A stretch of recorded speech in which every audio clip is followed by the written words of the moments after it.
Bienvenue dans votre édition des Locales. À la fin de ce magazine, nous découvrirons l'exposition des lieux et des hommes consacrés au fils du grand sculpteur basque Eduardo Chillida, des œuvres monumentales et des peintures que l'artiste expose pour la première fois à Paris.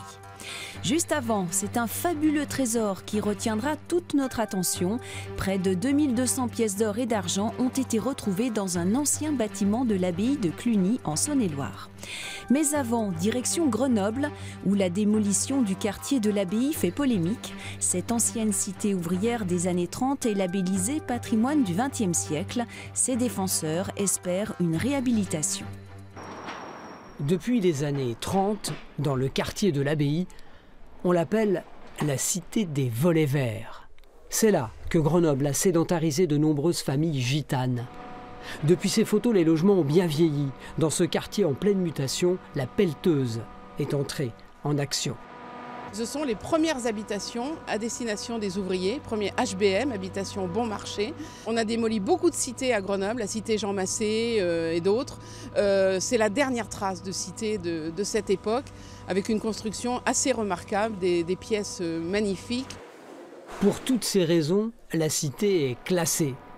En septembre, dans ce courrier, la ministre de la Culture l'a même rappelé au maire de Grenoble, désormais ville d'art et d'histoire.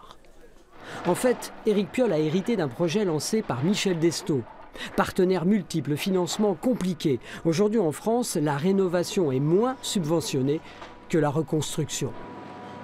On va vers un scénario sans doute mixte, associant la réhabilitation et la reconstruction de ce qui a été démoli.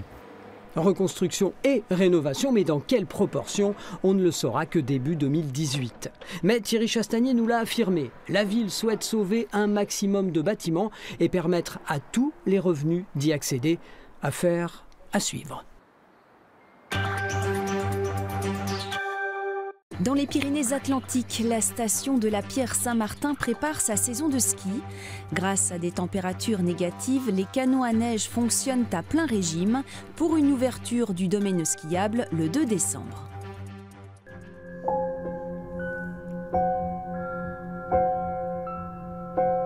Le jour se lève sur une autre planète, ou presque.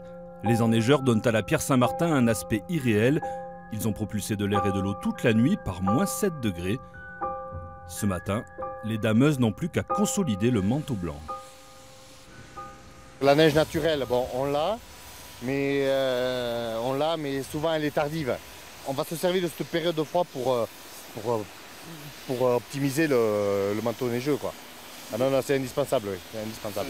Les températures actuelles permettent à la station d'utiliser la centaine d'enneigeurs disposés tous les 50 mètres le long des pistes. Ils garantissent la glisse des mois à venir. La neige que l'on produit actuellement est meilleure que celle qui arrive naturellement. Elle est plus consistante, elle se tasse beaucoup mieux et elle est plus résistante aux effets climatiques. Artificielle ou naturelle, pour les commerçants, le principal est de voir les montagnes couvertes de neige pour ne pas rater le début de saison. Au départ, c'est important. Oui, et puis Noël, février, bon après, on va dire mars, avril, c'est un petit peu moins, mais en fait, ça va. Tout dépend, comme je vous dis, s'il y a du beau temps, de la neige, voilà quoi. S'il y a de la neige, il y a du monde. 82 salariés veillent au bon fonctionnement de la station pendant toute la saison de ski. Ouverture prévue le 2 décembre prochain. À Lyon, des étudiants en archéologie n'en reviennent toujours pas. En septembre dernier, ils ont découvert un fabuleux trésor en menant des fouilles dans l'ancienne infirmerie de l'abbaye de Cluny en Saône-et-Loire, des pièces d'or et d'argent datant du Moyen-Âge. Les plus grandes trouvailles sont souvent le fruit du hasard. Et ce matin-là de septembre, le hasard a plutôt bien fait les choses. Ces 9 étudiants archéologues de l'université Lyon 2 étaient en train de mettre au jour les vestiges de l'ancienne infirmerie de l'abbaye de Cluny, quand tout à coup, ils sont tombés là-dessus. En fait, la pelle a effleuré le coin du sondage et les premières monnaies sont tombées. Donc en voyant ça, on est descendu et on a vu en fait une masse, un lot de monnaies dans l'angle. Et on a compris que c'était exceptionnel en fait, qu'on ne trouve pas ça tous les jours, non. Cette découverte sans précédent a été présentée à Lyon. Elle se compose de 2200 deniers en argent frappés par l'abbaye de Cluny, de 21 dinars en or et d'une bague sigillaire. Jamais autant de pièces comme celle-ci n'avaient été retrouvées ensemble sur un même lieu, Elles datent toutes du début du XIIe siècle. Question, pourquoi un tel trésor a-t-il été caché dans une infirmerie? Et surtout, à qui pouvait-il bien appartenir?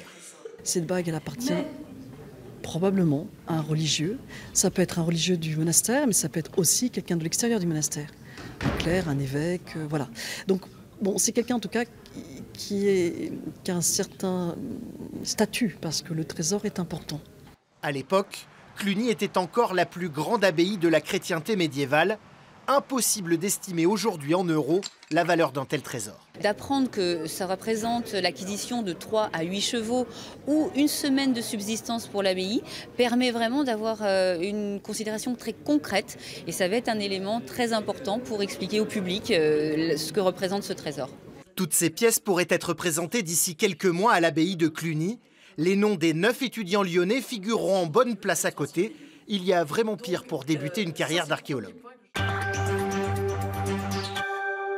Et pour terminer, c'est en quelque sorte la consécration pour le fils du célèbre sculpteur basque Eduardo Chillida. L'artiste expose pour la première fois à Paris des œuvres monumentales et des peintures à découvrir à 2 pas du Louvre. Le Louvre comme décor et des touristes venus du monde entier comme spectateurs. Ils posent devant ces sculptures monumentales. Eduardo Chillida ne cache pas son émotion. C'est la première fois qu'il expose son travail à Paris, une ville qui a beaucoup inspiré son père. Je crois que le berceau de l'art se trouve aujourd'hui à Paris. C'est une énorme joie d'exposer ici, pour le basque que je suis. Victime d'un accident de moto à 21 ans, l'artiste a dû réapprendre son art de la main gauche. Il sculpte le corps féminin à la manière de Rodin et ses tableaux reflètent son atelier tantôt à Saint-Sébastien, tantôt à Paris. Eduardo vient à Paris, il voit la Tour Eiffel, l'île de la Cité, et tous ces lieux se reflètent dans ses tableaux, comme s'il était parisien. Il a hérité du talent de son père, le grand sculpteur basque Chillida.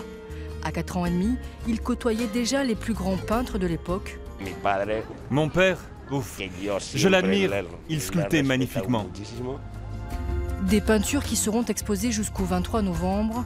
Les sculptures, elles, seront encore visibles sur le parvis de la place du Louvre jusqu'en janvier 2018.